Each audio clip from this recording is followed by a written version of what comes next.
Bonjour à toutes et à tous. Alors on se retrouve dans cette nouvelle vidéo pour parler de quelque chose que je me suis acheté pour les fêtes, pour Noël. D'ailleurs au passage j'espère que vous avez passé des bonnes fêtes et que vous avez eu des cadeaux. Aujourd'hui on se retrouve dans une nouvelle vidéo pour parler d'un intercom pas cher. Comme vous savez les intercoms coûtent en moyenne, enfin voilà ça dépend lesquels, mais c'est un gros budget. En général, un bon intercom, ça coûte dans les 300 €. Je vais faire l'unboxing devant vous. Je l'ai reçu là il y a quelques jours et donc c'est l'intercom Ovix O1 de chez Moto Blues. En fait, c'est un repack de l'intercom BTS2. Actuellement, il est à 40 €. Un intercom à 40 €, bah voilà, c'est pas un intercom à 200 balles, mais parce qu'il y a plusieurs personnes qui ont fait le test. Apparemment, il est vraiment bien, c'est pour ça que je me le suis pris. Pour des raisons personnelles, je voulais avoir un intercom. Je voulais avoir le plaisir de savoir ce que ça fait d'en avoir un, mais je suis pas prêt à mettre 250 € dedans, clairement. J'ai d'autres choses à acheter avant. Voilà, donc on le reçoit, il est comme ça. Toc. Toi, reste là. Alors, qu'est-ce qu'il y a dedans? Donc, bah, forcément, il y a un intercom. Un intercom, un clip et vis, un tournevis, un câble USB, un câble audio, un manuel de l'utilisateur. Ouais, ok. Chargeur non inclus. L'intercom, il est là. Je ne l'ai pas ouvert avant, hein, donc je le découvre en même temps que vous. Toc.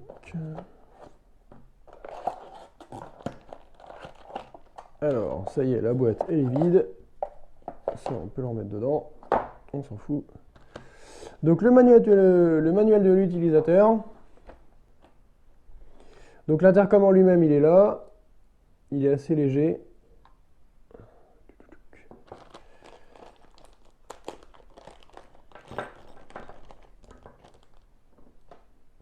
Donc ça doit être le câble pour le charger, je pense. Ça, c'est l'intercom. Ça, c'est le clip et les vis. Ok. Ça, c'est les velcro. Ça, c'est les écouteurs. Alors, attendez. Toc. Après, ce qui va être marrant, c'est de le monter dans le casque. Enfin, de l'installer plutôt. Ça va être drôle. Tac. Voilà. Donc, le micro. Ah, il est balèze quand même le micro, il a l'air assez gros quand même. Mais bon, c'est pas grave. Ah ok, donc ça, en fait, ça se colle, ça se colle dans le casque.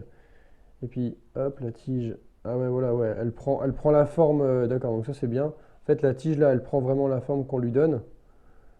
Hop, comme ça, admettons, voilà. Et puis ça, on les colle dedans. Chut, tac, ouais, ok, apparemment. Bon, déjà, il s'allume. J'ai une bonne nouvelle. Tout n'est pas perdu. Alors, donc, il est waterproof. Enfin bon, faut pas le mettre dans l'eau non plus, hein, mais apparemment, il résiste aux pluies. Voilà. Je vais monter ça dans le casque et je vous montre le rendu. A tout de suite. Bon, alors du coup, on se retrouve après que... ça fait des années que j'ai tourné la vidéo. Non, franchement, j'y ai passé du temps parce que c'était assez compliqué. Et puis bon, faut pas se le cacher, ça reste de la qualité chinoise. Donc, du coup, en termes d'ergonomie, c'est pas ce qu'il y a de plus confortable, on va dire. Donc, du coup, j'ai vraiment mis du temps pour bien trouver la position. J'ai vraiment un petit peu galéré. Du coup, je vais vous montrer un petit peu comment ça rend. Alors. Bon, ça c'est la caméra qui tombe. Super. Ça tourne. Non, j'ai pas d'équipe, hein. Je serais content d'avoir une équipe derrière moi. Du coup, ça donne comme ça. Ça rend comme ça. D'extérieur. Moi, je me suis démerdé pour que ça... Voilà, donc là, ah, on voit pas avec le contre-jour, c'est chiant. Je suis désolé, ça rend pas super. Enfin, je crois, parce que moi, j'ai le rendu sur la caméra. Donc, je vais essayer de vous montrer. Bah, non, de toute façon, je peux pas vous montrer parce que, en fait, c'est tellement la galère à démonter et à remonter. Là, il y a le micro. Là, il y a mon micro. Au bout de mon doigt, il y a mon micro. Voilà. On voit rien. Enfin, moi, je vois pas. Après, je sais pas si ça se verra ou pas. Ah, bah, attends, peut-être comme ça. Voilà. Ben, en fait, là, derrière le... Derrière les mousses, là, il y a... Ouais, ça rend pas super.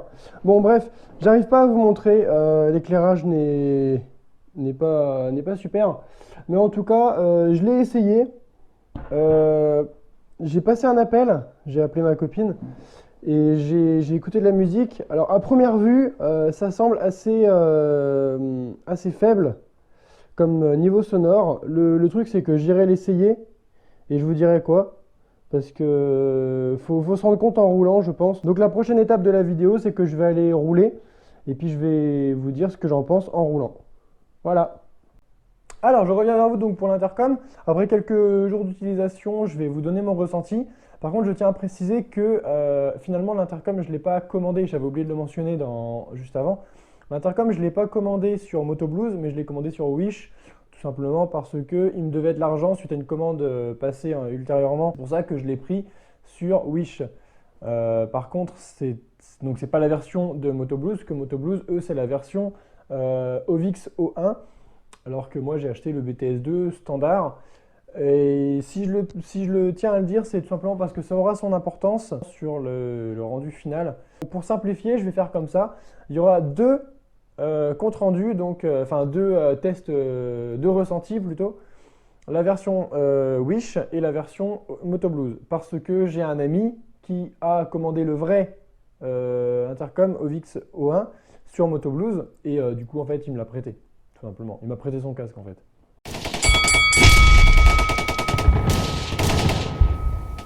Donc moi je me suis servi principalement des fonctions pour guider le GPS et la musique. Donc ça sur ce point j'étais plutôt satisfait. Pour ce qui est au niveau de l'intercom, entre motards, j'ai pas pu tester puisque enfin voilà, j'étais tout seul, j'avais pas de copains avec qui, j'avais pas de potes qui roulaient donc bah, je pouvais pas. Alors en termes de musique, c'était pas trop mal. J'entendais bien la musique. Bon, j'ai pas été très vite. Je suis monté peut-être à 60, 70, peut-être 80. Parce que j'ai fait que de la ville et puis quelques villages d'à côté. Mais je suis pas monté super vite. Ça manque un petit peu de puissance à mon goût, mais ça va. Et au niveau des appels, par contre, j'ai pas testé. J'ai complètement oublié de tester. Par exemple, la version que j'ai eue ne faisait pas radio, alors que la version de MotoBlues fait radio. La version de MotoBlues, déjà, il m'a montré le package, enfin, il m'a envoyé une photo. C'est complètement différent. C'est vraiment, là, c'est vraiment une boîte dedans, c'est un petit peu mieux fait quand même.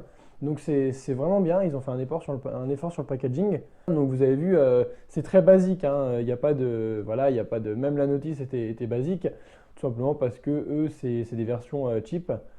C'est des versions low cost, des versions cheap en fait. Enfin, pour le coup, c'est vraiment le bas de gamme. Quand je l'ai essayé, donc c'est pareil, j'ai utilisé la musique. Le son, par contre, c'était le même. Clairement, c'était le même son. J'entendais peut-être un petit peu mieux, mais je crois que son casque est mieux insonorisé que le mien aussi. Ça joue énormément.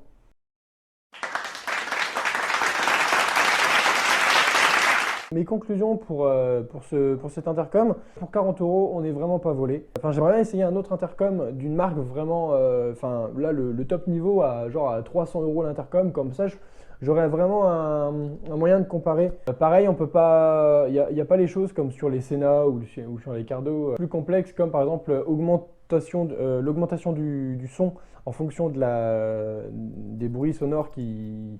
Enfin voilà, plus on va vite, plus ça. Je sais que c'est Senna qui fait ça ou Cardo, je sais plus, ou peut-être les deux, je sais plus. À vérifier. Cardo, ils le font, c'est sûr. Par contre, Senna, je sais pas s'ils le font, je m'en rappelle plus. Enfin bref, en fait, plus tu vas vite, plus le son dans le casque augmente. Parce que il y a plus de vent qui vient. Donc ça c'est pas mal. Donc voilà, clairement, ces choses-là, il n'y en a pas sur ces prix-là, hein. Après, je pense que ça peut être vraiment bien en duo, soit avec un passager ou soit avec quelqu'un qui a une autre moto, mais juste à deux. À deux, ça peut être vraiment bien.